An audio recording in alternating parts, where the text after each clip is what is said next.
रुख में आपका इस्तकबाल करते मैं हूं आपके साथ सना वारिस। मरकजी हुकूमत और मगरबी बंगाल हुकूमत के दरमियान तकरार कोई नई बात नहीं है।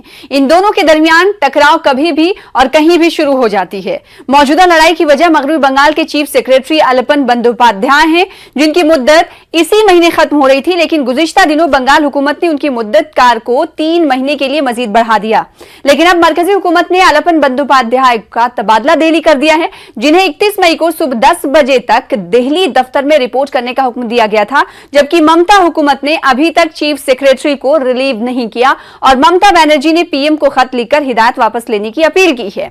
इस तबादले की वजह दरअसल गुज़िश्ता दिनों पीएम मोदी की जानिब से बंगाल में यास तूफान को लेकर बुलाई गई मीटिंग में ममता बनर्जी और अलपन बंदोपाध्याय का देरी से पहुंचना और कुछ ही देर बाद मीटिंग से निकल जाना बताया जा रहा है, जो कि सर्विस रूल के खिलाफ है, जिसके बाद ना थमने वाली सियासत शुरू हो गई। ऐसा नहीं है कि मरकजी हुकूमत की जानिब से तबादले को लेकर यह फैसला पहला है। इससे पहले भी मरकज ने बंगाल चुनाव से कबल कई ओहदेदारों का तबादला किया। चीफ सेक्रेटरी के तबादले के बाद ना थमने वाली सियासत जारी है। टीएमसी ने सवाल किया है कि क्या आजादी के बाद किसी रियासत के चीफ सेक्रेटरी का जबरन मरकजी हुकूमत ने तबादला किया है। साथ ही ममता बनर्जी ने इसे खुद की तौहीन से ताबीर किया। वहीं बीजेपी ने इसे मुश्किल वक्त में सियासत नहीं बल्कि साथ मिलकर काम करने की बात कही है। आज इसी मौजू पर जानेंगे दो सियासी लीडरान से प्रोग्राम दो रुख में उनका रुख।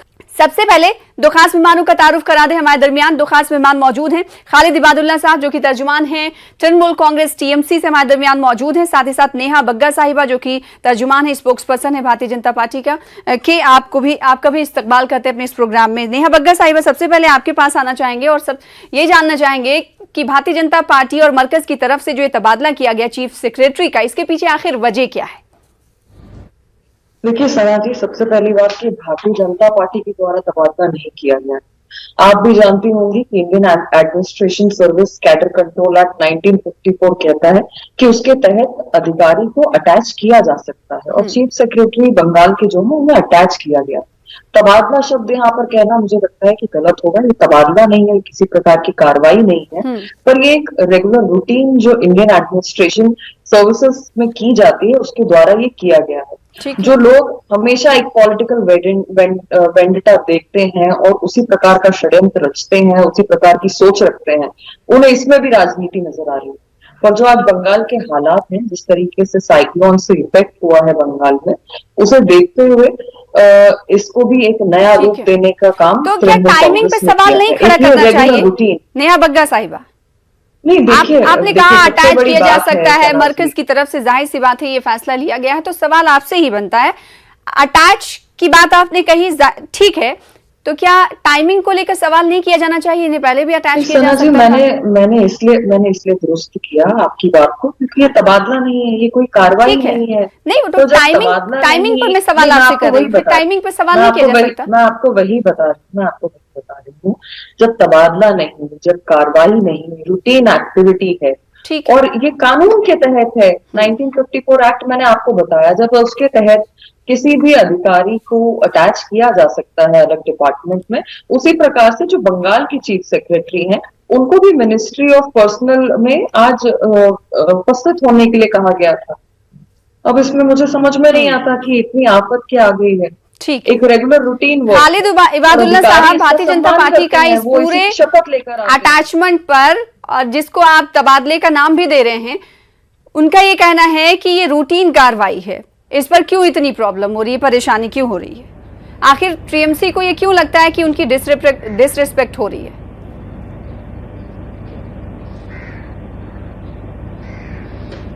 आजादी के बाद पहली बार ऐसा चीफ सेक्रेटरी को कहीं उठाकर ले जाना जिसका मियाद आज खत्म हो रहा है, और उन्होंने ही राष्ट्रीय सरकार, केंद्र सरकार ने ही कुछ दिन पहले बंगाल सरकार द्वारा भेजी गई खत को उन्होंने सूचित किया था और यह कहा था कि हाँ, इसको एक्सेप्ट करते हैं 3 महीना का एक्सटेंशन।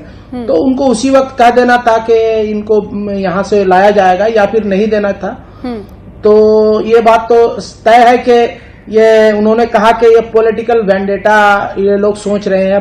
भारतीय जनता पार्टी की जो बता रही थी, मैं कहूंगा कि ये भारतीय जनता पार्टी का पॉलिटिकल वेंडेटा है जो ये काम कर रहे हैं। आज फेडरल स्ट्रक्चर को जिस तरह से भारत सरकार भारतीय जनता पार्टी की सरकार जिस तरह से आकर यहाँ पे ये तोड़ मड़ोड़ करना चाहती है, मैं समझता हूँ कि भारत के लिए बहुत ही नुकसानदेह है। और मैं समझता हूँ कि आने वाले दिनों में भारतीय जनता पार्टी की सरकार, नरेंद्र मोदी और अमित शाह की जुगलबंदी सरकार, ये पूरे महाज में फेलियर नजर आ रही है।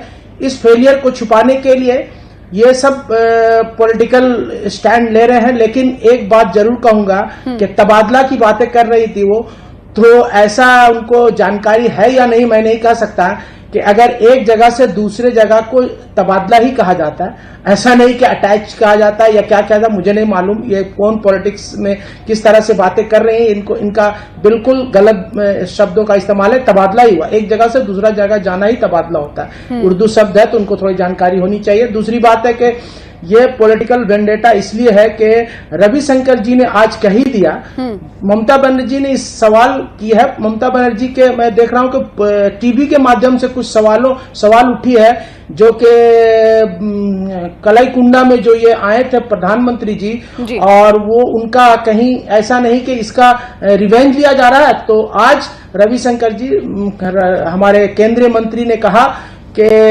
वॉकआउट करके चले गए। ऐसा नहीं, तो ऐसा नहीं कि टीएमसी की तरफ से ऐसा नहीं किया गया। टीएमसी ने भी माजी में ऐसा बहुत कुछ किया है, जिसका एग्जाम्पल कुछ देर बाद मैं दूंगी। लेकिन उससे पहले नेहा बग्गा साहिबा, आपसे जवाब ले लेती हूँ। उनका ये कहना है कि तबादला एक जगह से दूसरी जगह अगर किसी शख्स या अधिकारी का ट्रांसफर किया जाता है तो उसे ट्रांसफर ही कहा जाएगा, अटैच किया जा रहा है तो उसे ट्रांसफर ही कहा जाएगा। अब सवाल ये उठता है टाइमिंग को लेकर, इससे पहले भी किया जा सकता था। गुज़िश्ता दिनों हमने ये देखा कि ममता बनर्जी ने उनकी मुद्दतकार को बढ़ाया है। तो क्या ये माना जाए कि प्रधानमंत्री नरेंद्र मोदी की मीटिंग में जो देरी से पहुंचने की कोशिश उनकी तरफ से की गई थी, यही कारण माना जाए इसका? देखिए सना जी, मैंने आपको कानून के तहत बताया, Indian administration service cadre act के तहत बताया है। अब इससे ज्यादा अगर तृणमूल कांग्रेस के जो आपके पास नेता बैठे हैं, अगर वो पढ़कर ना आए तो इसमें भारतीय जनता पार्टी या मेरा तो कोई कमी नहीं है, पहली बात। दूसरी बात, पॉलिटिकल वेजेंडा आप बार बार करें, आप बार बार इस तरीके का षड्यंत्र करें, वो ठीक है, पर जब इस प्रकार की कोई आपदा आती है तो केंद्र सरकार, राज्य सरकार मिलकर काम करती है। आप देखिए कि केंद्र में जब से मोदी जी हैं, तब से अनेक राज्यों में इस प्रकार की आपदा आई है। कश्मीर में आई है, उड़ीसा में आई है, बंगाल में इम्फाल के समय भी ममता बनर्जी का यही रवैया था। प्रधानमंत्री कॉल करते रहे तो ममता बनर्जी ने बहुत गर्व से कहा कि मैंने कॉल स्वीकार नहीं किया। आज यास का साइक्लोन का जिस तरीके से आपदा आई है, उसमें फिर मुख्यमंत्री की ओर से जिस तरीके से मीटिंग में लेट पहुंची, उठ के चली गई, उन्होंने एक जो संघीय ढांचा है उसकी हत्या करने का काम किया है। अपने अहंकार को इससे ऊपर रखा है, जनता की सेवा से ऊपर रखा है, आपदा से ऊपर रखा है। तो मैं तो बहुत विनम्रता से टीएमसी और टीएमसी की नेता ममता बनर्जी से आग्रह करना चाहती हूँ, पॉलिटिक्स तो प्रधानमंत्री से परमिशन लिया है कि मैं अभी जनता की सेवा करने जा रही हूँ दीघा साइड में, वहाँ पे मैं देखने जा रही हूँ, वहाँ जिस तरह से जल स्थल हो चुका है और देखने के लिए और ये जनता की सेवा घर में बैठकर किया जाता है। बंगाल में भी दिखाई देता है और लगातार दिखाई देता है, चाहे आपकी नेता के माध्यम से दिखाई दे, चाहे आप कार्यकर्ता नेताओं की तरफ से दिखाई दे। और यही कारण है सना जी कि जो लोग हमेशा राजनीति को षड्यंत्र के तौर पर रचते हैं, वो हर चीज में षड्यंत्र ढूंढने का। आपने जवाब कई सारी बातें आपने कही, लेकिन आपने उस बात का जवाब नहीं दिया कि आखिर इस वक्त ही क्यों उनका अटैचमेंट दूसरी जगह किया गया। देखिए क्या जरूरत आन पड़ी? देखिए किसी अधिकारी का अटैचमेंट अगर एडमिनिस्ट्रेशन सर्विस के माध्यम से किया जाता है तो उसके लिए आंसरेबल वो है, भारतीय जनता पार्टी नहीं है। एक रूटीन एक्टिविटी होती है और उसके माध्यम से सारे डिसीजंस लिए जाते हैं। ठीक है, खालिद इबादुल्ला साहब को ये पसंद नहीं आता, खालिद इबादुल्ला साहब प्लेटफॉर्म है, ये सवाल भारतीय जनता पार्टी से आखिर क्यों पूछा जा रहा है और उन पर इल्जाम क्यों लगाया जा रहा है मरकज पर कि उनकी तरफ से ये फैसला लिया गया है? ये तो कह रही है कि सीधी तौर पर ये एक रूटीन एक्टिविटी है जिस पर फैसला लिया गया, तो इस पर इतनी परेशान होने की और इस पर हंगामा करने की जरूरत क्या है?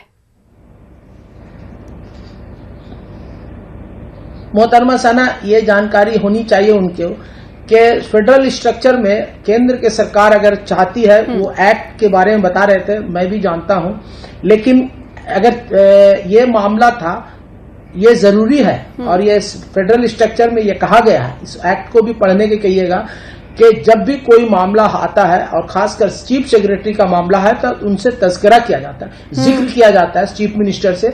और ये सिस्टम है कि अभी अगर कोई केंद्र सरकार अगर कोई राज्य सरकार के अमला को या कोई अधिकारी को अगर उठाना चाहते हैं, लेके जाना चाहते हैं, अटैच करना चाहते हैं, तबादला करना चाहते हैं, तो इनसे एक बार मुख्यमंत्री से बातें की जाती है, ना कि डायरेक्शन नहीं दिया जाता। एक बार बातें की जाती है, उसके बाद अगर समझ में आता है तो मुख्यमंत्री इनको सजेशन कुछ दे सकती थी या कहती थी कि अभी हमें 5 दिन दे दीजिए, 1 सप्ताह दे दीजिए, 10 दिन दे दीजिए। मैं ये यस का जो मामला आया हुआ है पूरा तहस नहस हो गया, उसके अधिकारी के रूप में और उसके जिम्मेदारी के रूप में अलपन बंदोपाध्याय को हर विधानसभा इलाके से 294 विधानसभा इलाका में 294 विधानसभा इलाका का दायित्व तो अलपन बंदोपाध्याय को इस साइक्लोन के लिए दिया गया। जब वो काम निपट जाए तो मैं समझता हूं कि हम राज्य की सरकार को, ममता बनर्जी को, अलपन बंदोपाध्याय को छोड़ने में कोई दिक्कत नहीं होती अगर उनको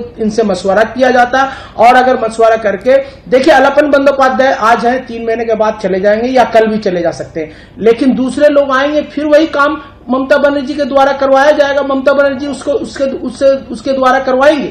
ऐसा नहीं कि काम किसी के जाने से, किसी के आने से रुकता नहीं है। प्रधानमंत्री ये अगर सोच रहे थे कि इनको यहां से उठाकर लेके चलाया जाए तो ममता बनर्जी डिस्टर्ब हो जाएंगी। ममता बनर्जी का जो ये लोगों को जिस तरह से बचाने की कोशिश कर रहे हैं, लोगों को जिस तरह से सैलाबों से, पानियों से पूरे तरह से डूबे हुए उन लोगों को बचाने की कोशिश की जा रही है, उनके घरों तक खाना, उनके घरों तक तिरपाल पहुंचाया जा रहा है, साजो सामान पहुंचाई जा रही है। इसको रोकने के लिए उन्होंने चाहा कि इस तरह की हरकतें की, और रविशंकर जी ने तो एक्सेप्ट ही कर लिया कि वो वॉकआउट करके आ गए। इसका मतलब है कहीं ना कहीं मुझे लगता है कि उनका रिवेंज यहाँ पे निकालना था। प्रधानमंत्री वो जाकर रात के अंधेरे में ये काम क्यों हो रहा है, ये मेरा सवाल है। और अगर ये काम करना था तो प्रधानमंत्री ममता बनर्जी से कितनी दूरी है, एक बार तो बात करके उनसे मशवरा बात तो की जा सकती है। उनके द्वारा किसी 6(1) के तहत, रूल 6(1) के तहत किसी राज्य यानी स्टेट के कैडर के अधिकारी की प्रतिनियुक्ति यानी अटैचमेंट केंद्र या अन्य राज्य या सार्वजनिक उपक्रम से संबंधित राज्य की सहमति से की जा सकती है। वही सवाल टीएमसी लीडर भी कर रहे हैं, बातचीत तो की जा सकती है, हम इस अधिकारी को अटैच कर रहे हैं कहीं और। सना जी, उससे पहले आपके सामने 2-3 मैं उदाहरण रख देती हूँ जहाँ पर ये कह रहे हैं कोऑर्डिनेशन की सेंटर और स्टेट के, ये पढ़कर नहीं आइए, बात कर रहे थे वहां पर। देखिए सना जी, जहाँ पर सेंटर और स्टेट की कोऑर्डिनेशन की बात कर रहे थे, मैं आपको 2-3 उदाहरण पहले दे देती हूँ, आपके सवाल का जवाब जरूर दूंगी उसके बाद। पहला मैंने आपको इम्फाल में बताया कि इम्फाल की जब आपदा आई थी उस समय मुख्यमंत्री ममता बनर्जी के द्वारा प्रधानमंत्री जी का कॉल रिसीव नहीं किया गया था। अब आप देखिए कि मुख्यमंत्री की ओर से कोऑर्डिनेशन, कोविड की बैठक बुलाई जाती है, सभी मुख्यमंत्री आते हैं, ममता बनर्जी नहीं पहुंचती। यास का जो जिस तरीके से आपदा आई हुई है उसमें भी ममता बनर्जी जिस तरीके से विलंब से पहुंची और फिर अपनी रिपोर्ट सौंप कर जिस तरीके से उन्होंने प्रधानमंत्री का अपमान किया है, उसकी जो पद है उसकी गरिमा का अपमान किया है, एक लोकप्रिय नेता का अपमान किया है, ये भी जनता ने देखा। तो ये लगातार, और ये आज पहला मामला नहीं है, जब भी किसी एडमिनिस्ट्रेटिव व्यक्ति के किसी इस प्रकार का कोई अटैचमेंट होता है, उसे कहीं पर तलब किया जाता है, तो ममता बनर्जी का यही रवैया रहता है। आपको वो धरना भी याद होगा जिसमें ममता बनर्जी सड़क पर पिछले दिनों बैठ गई थी, ये भी हम लोगों के सबके सामने है। एक कार्रवाई जो हो रही है इन्वेस्टिगेशन टीम के माध्यम से, उसमें भी जिस तरीके से उन्होंने बवाल मचाया, ये भी हम सबके सामने है। चुनाव परिणाम आने के बाद ममता बनर्जी ने जो अपना नेतृत्व दिखाया, जिस तरीके से हत्याएं हुई हैं, जिस तरीके से आपकी बातों से ये समझा जा सकता है कि जो लीडर वो सीएम जो हमेशा बाइकआउट करती रही हो मीटिंग का, तो उनसे क्या बातचीत की जाए? नहीं, बिल्कुल नहीं। हमारा धर्म है बात करने का, कोऑर्डिनेशन प्रायोरिटी नहीं, तो फिर क्यों नहीं किया गया? और इस तरीके के आपदा के समय आप देखिए, ऐसा प्रधानमंत्री अटैचमेंट के मामले में क्यों नहीं बातचीत की गई? नहीं, मैं आपको बता रही हूँ, जब तो कुछ मसला ही नहीं आप अनुमान लगा लीजिए सना जी, मैंने आपको कई उदाहरण दिए, जनता भी समझदार है, समझती है कि कहां पर ममता बनर्जी को कोऑर्डिनेशन में साथ में नहीं रखा गया है केंद्र के द्वारा, सदैव रखा गया है, पर ममता बनर्जी का वही तो मेरा सवाल है नेहा बग्गा साहिबा की हठधर्मी का मुजाहरा जिस तरीके से आप कह रही हैं कि ममता बनर्जी की तरफ से किया जाता रहा है, इसलिए शायद हो सकता है कि इस मामले पर उनसे कोऑर्डिनेट करने की जरूरत नहीं महसूस आनी पड़ी। खालिद इबादुल्लाह साहब, आपसे जवाब चाहेंगे। हर मीटिंग का बाइकआउट करते हैं, कोविड रिव्यू मीटिंग मुनक्किद की जाती है, उसमें नहीं जाती है ममता बनर्जी। पिछले दिनों हमने देखा था नीति आयोग की बैठक हुई थी, उसमें ममता बनर्जी ने शिरकत नहीं की। फिर उसके बाद जीएसटी की मीटिंग हुई, उससे बाइकआउट कई बार कर चुकी हैं। फिर आप ये कैसे कह रहे हैं कि मशवरा नहीं करती? भारतीय जनता पार्टी ये कह रही है आपसे। क्यों जाए? मैं समझता हूं कि आप पिछले सप्ताह आप क्यों जाएं ममता बनर्जी? आपने पिछले सप्ताह 10 दिन पहले आपने देखा होगा प्रधानमंत्री कई चीफ मिनिस्टर मुख्यमंत्रियों का मीटिंग और आईएएस ऑफिसरों की मीटिंग बुलाई थी। उनमें सिर्फ अपनी भाषण को और कुछ आईएएस ऑफिसरों की बातों को रखकर और उन्होंने कहा कि जाइए खुदा हाफिज। तो कहीं ना कहीं तो लगता है कि आप मुख्यमंत्रियों का भी तो एक अपना स्ट्रेचर है, मुख्यमंत्रियों का भी एक सोच है कि उनको अपनी बातों को कहने के लिए प्रधानमंत्री के सामने हम कुछ बात अपनी कहें। प्रधानमंत्री सिर्फ अपनी भाषण को दिए और मुख्यमंत्री को कहा गया कि नहीं ठीक है आपको बोलने की जरूरत नहीं। तो वहां जाके फायदा क्या है और नुकसान क्या है ये तो समझ में आता है। और दूसरी बात है, उन्होंने कहा कि वहां पे प्रधानमंत्री को अपमान किया गया। मैं तो समझता हूं कि पहली बार मैं ऐसा देखा हूं कि पूरे हिंदुस्तान में अगर एडमिनिस्ट्रेटिव मीटिंग होती है मुख्यमंत्री के साथ में अगर प्रधानमंत्री बैठते हैं तो पहला मैं देखा कि भारतीय जनता पार्टी की मीटिंग वहां पे बैठी हुई थी। कई उनके एमएलएस बैठे हुए थे, कई उनके पार्टी के लीडर बैठे हुए थे और मुख्यमंत्री के वहां पे जाना मैं समझता हूं कि अपमान करने के बराबर है। जहां पे एक मीटिंग बुलाई जाती है प्रधानमंत्री और मुख्यमंत्री, वहां पे सिर्फ प्रधानमंत्री और मुख्यमंत्री और उसके सचिव रहते हैं। ऐसा ना कि वो भारतीय जनता पार्टी के लोग बैठे रहे, एमएलएस और उनके कार्यकर्ता। प्रधानमंत्री सीएम और पीएम की मीटिंग हो रही है तो उसमें बीजेपी के वो लीडर क्यों मौजूद है जो मौजूद रहे जिन्हें वहां मौजूद नहीं रहना चाहिए? टीएमसी आपसे सवाल कर रहा है। देखिए मैं आपसे वही कह रही हूँ। देखिए मैंने आपसे पहले ही स्पष्ट कर दिया था और मैंने कहा था कि 2-3 उदाहरण से ही आपको इनकी मंशा सामने आ जाएगी। टीएमसी के प्रवक्ता कह रहे हैं कि ममता बनर्जी क्यों जाए, क्यों जाना चाहिए, क्या मिलेगा? तो एक मुख्यमंत्री अगर अपना दायित्व ना समझे, संघीय ढांचे को ना समझे तो उसके ये परिणाम है कि आपदा में भी ये अपने अहंकार को ऊपर रखते हैं, ये अपने अहंकार को। और दूसरी बात जहां तक है भारतीय जनता पार्टी के किसी नेता का मीटिंग में उपस्थित होना, तो देखिए बंगाल हो या उड़ीसा जहां पर अभी इस आपदा के समय, साइक्लोन के समय प्रधानमंत्री पहुंचे, तो ओडिशा में भी लीडर ऑफ ऑपोजिशन को बुलाया गया था। कोरोना होने की वजह से वो बैठक में उपस्थित नहीं हो पाए। नंबर 2, बंगाल में भी जहां पर लीडर ऑफ ऑपोजिशन उपस्थित थे शिवेंदु अधिकारी, ममता बनर्जी का शायद मुझे नहीं पता पर शायद उनका ईगो हर्ट हो गया क्योंकि ममता बनर्जी को नंदीग्राम से चुनावी हार का सामना करना पड़ा है और इस वजह से उनका गुस्सा शायद 7वें आसमान पर पहुंच गया था। पर एक leader of opposition cabinet minister के बराबरी का औहदा रखता है। आप देखिए कि सीबीआई के एक अधिकारी की जब अभी नियुक्ति हुई है डायरेक्टर की, तो बकायदा लीडर ऑफ ऑपोजिशन से सहमति ली जाती है। उसका कारण यह ली गई भी है। इसका कारण यह है कि बेहतर कोऑर्डिनेशन, इस पर भी सहमति ली जानी चाहिए थी नेहा बग्गा साहिबा। इस मामले पर भी सीएम की सहमति ली जानी चाहिए थी लेकिन नहीं ली गई। गया था और नहीं आप क्या फोन किया जो फोन नहीं उठाया गया? आप ही बताइए, फोन किया गया इस मामले को लेकर या फिर इत्तला दी गई? एक राज्य में अगर प्रधानमंत्री जाते हैं तो वहाँ पे सीएम ही फैसला करेगा कि कौन की खानी पड़ती है। तो ये बार बीच में बोलने लग जाते हैं। बैठक में गवर्नर उपस्थित थे, बैठक में कांग्रेस के नेता अनिरंजन चौधरी जी को बुलाया गया था, बैठक में शिवेंदु अधिकारी थे। नंदीग्राम से वो आते हैं और नंदीग्राम वो इलाका है जहां पर साइक्लोन से प्रभाव पहुंचा है।